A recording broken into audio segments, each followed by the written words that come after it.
menyelesaikan perintah Allah Ta'ala di bulan suci Ramadan. Karena Idul Fitri ini adalah kemenangan bagi mereka-mereka yang berpuasa, patuh dan tunduk kepada perintah Allah Subhanahu wa Ta'ala. Sementara bagi mereka yang tidak berpuasa tanpa ada uzur menurut syariat, maka sesungguhnya hari ini bukanlah hari kemenanganmu, tapi hari kekalahanmu. Yakin dan percayalah bahwa seseorang yang menahan lapar dan dahaga di bulan suci Ramadan akan merasa bahagia, tenang perasaannya nanti di akhirat di padang mahsyar. Sementara orang yang tak berpuasa sesuka hatinya makan di siang hari Ramadan, seolah-olah tidak takut dengan perintah Allah Subhanahu wa Ta'ala. Yakin dan percayalah mereka akan merasakan kelaparan dan kehausan yang luar biasa nanti di padang mahsyar. Di saat itu tidak ada air, tidak ada makanan kecuali buah zakum. Disebutkan buah zakum itu adalah buah yang berduri, pahit rasanya. Begitu dimakan keluar semua isi perut. Allahu Akbar, Allahu Akbar, walillahil hamd. Ramadan adalah bulan menempa kita, bukan tujuan akhir untuk kita. Artinya kita diajarkan bagaimana kita mendekatkan diri kepada Allah Subhanahu wa Ta'ala lewat Al-Qur'anul Karim, membacanya, lewat sedekah, mengeluarkannya.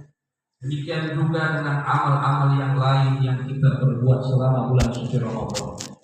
Bahkan bukan cuma sekedar menahan lapar dan dahaga, tapi lidah kita, penglihatan kita, pendengaran kita jaga demi mendapatkan puasa yang disebutkan oleh Nabi kita Muhammad sallallahu alaihi wasallam, "Man shoma Ramadan imanan wa ihtisaban, ghufira lahu ma taqaddama min dzambi."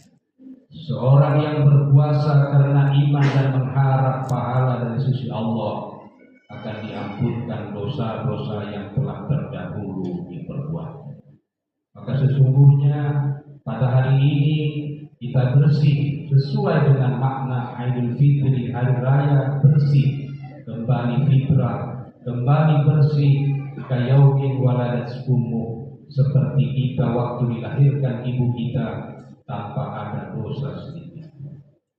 Allahu Akbar, Allahu Akbar, walillahil hamd. Ramadan telah berakhir dengan sejuta kenangan. Ramadan yang penuh berkah, yang penuh maghfirah, penuh keampunan dari Allah Subhanahu wa Ta'ala telah meninggalkan kita.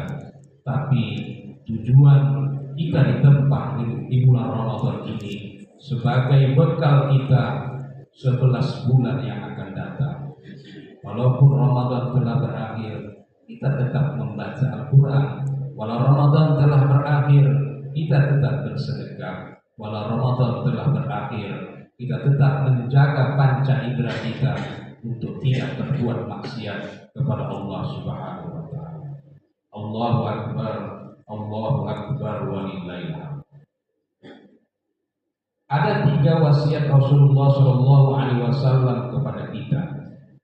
Tersebut dalam hadis Nabi bersabda, "Ittaqillah haitsuma kunta wa atbi sayyi'atal hasanata tamhuha wa khaliqin nas bi khuluqin hasan."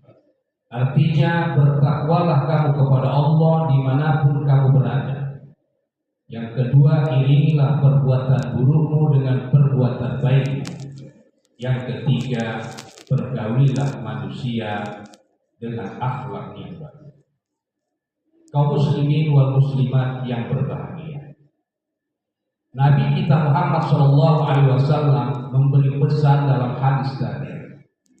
Pertama, bertakwa kepada Allah dimanapun kita berada. Seseorang yang beriman akan senantiasa bertakwa kepada Allah, tidak mengenal tempat, tidak mengenal waktu. Bukan saja dia beribadah di dalam masjid, dia juga beribadah di luar masjid. Bukan saja dia beribadah waktu susah, waktu bahagia pun dia tetap beribadah kepada Allah Subhanahu wa Ta'ala atau sebaliknya. Ketika dia senang, dia beribadah kepada Allah. Terlebih-lebih lagi ketika dia susah, dia tetap beribadah kepada Allah Subhanahu wa Ta'ala. Orang yang beriman, bertakwa kepada Allah dimanapun dia berada, akan senantiasa beramal ikhlas, tidak karena orang lain. Dia beramal bukan karena ingin dipuja dan dipuji orang lain. Hatinya tetap tentram, tenang menghadap Allah Subhanahu wa Ta'ala.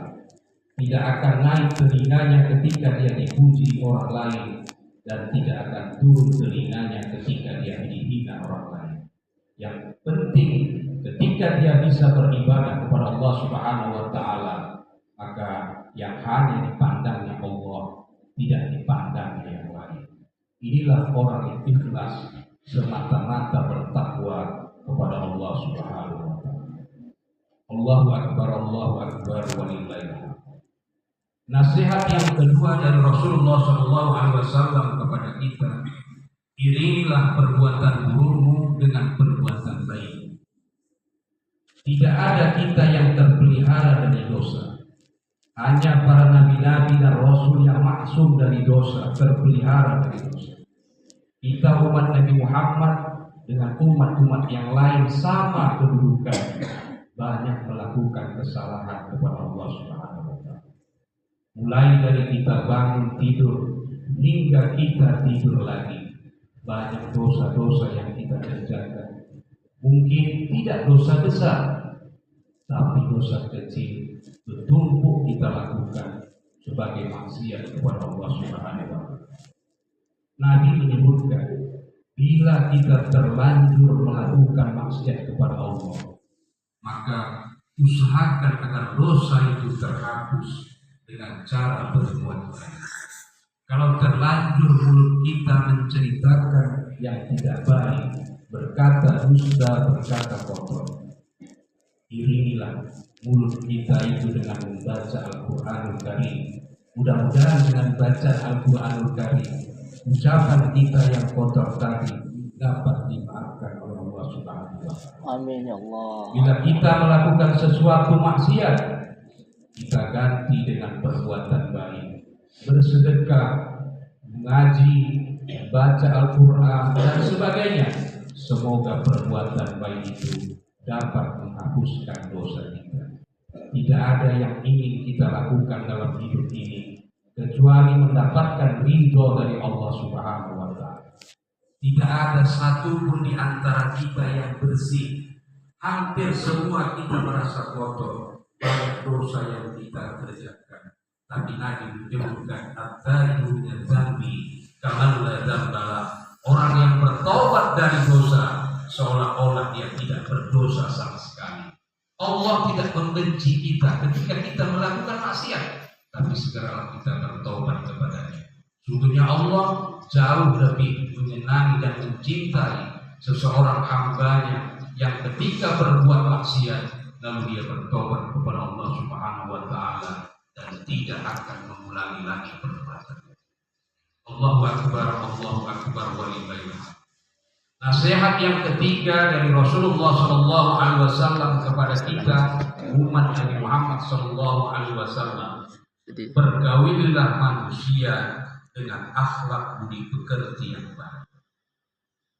Nabi bersabda, innama bu'ithtu li utammima makarimal akhlaq.